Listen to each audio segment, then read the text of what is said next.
And in continuation to my last clip with being in a place of tolerance for other people, other nations, other cultures, other worlds, the opposite, the consequence of not being in such a place is what we see playing out among us in many facets. ISIS is the most immediate one that I can think of that is impacting the world overall. But before I trickle down to bring this connection or example to other everyday areas, I'll draw out that example in its entirety. So with ISIS, you see a takeover happening, and the response is violence, murder, innocent lives that are lost, children, women, families. All of this is a reaction to Western civilization infiltrating their culture, their society. They feel they want to stick to their norms, whether it be Shia law, Islamic laws, Muslim laws, but they want to cultivate their society and protect it, and feel threatened when other fads, laws take over, superimpose themselves and what their belief systems are. If we can just come to that place where we respect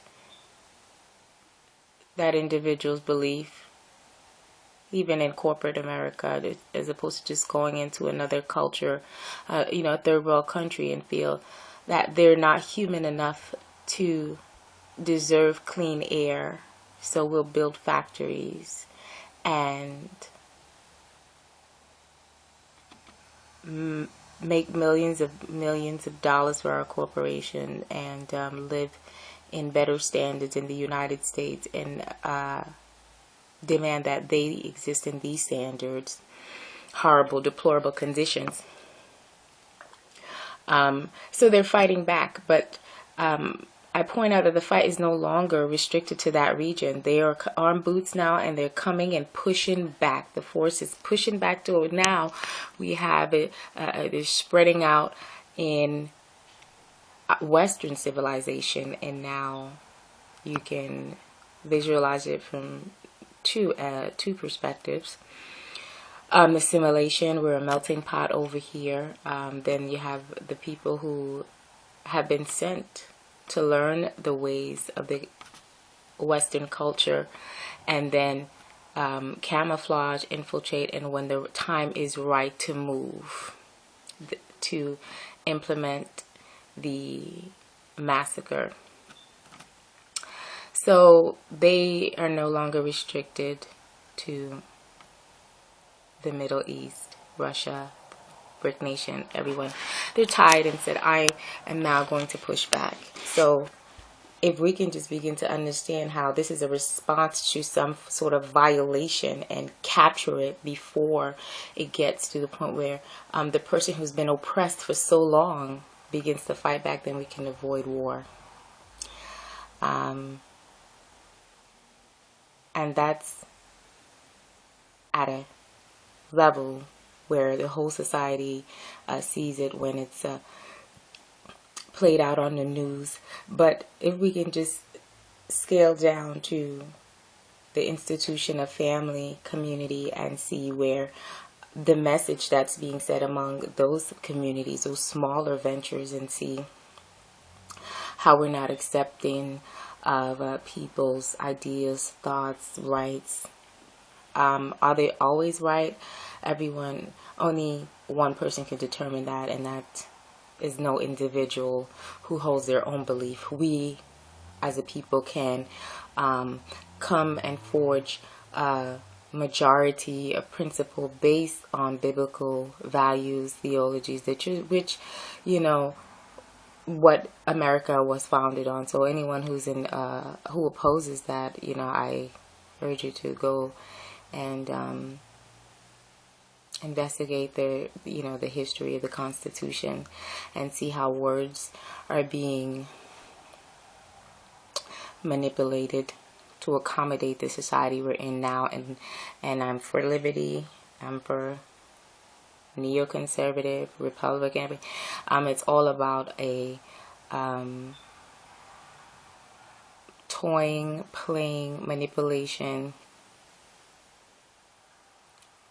of what already exists, and making it pliable for a party to agree. And we just need to pray for people in leadership because of this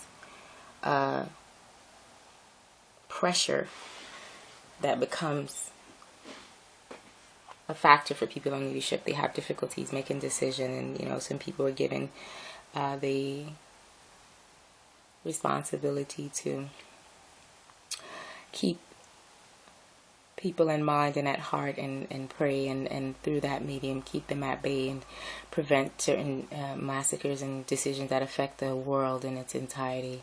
So I just say, you know, for us to just consider other people's rights and remove the force, and take a step back and realize how ISIS, yes, at this point, the definition is they're horrible, their actions are horrible, they're a threat to the nation, society, to people. But if we can look at a compassionate side, I say before it got to that level, something brought it there. Before a person gets drunk or wants to commit suicide, or before a husband hits his wife, frustration was at play. So before things play out to the level that we see them, signs are there, warning signs are there, invisible. It's up to us to realize if we hear the person's cry and choose to respond to it. You know,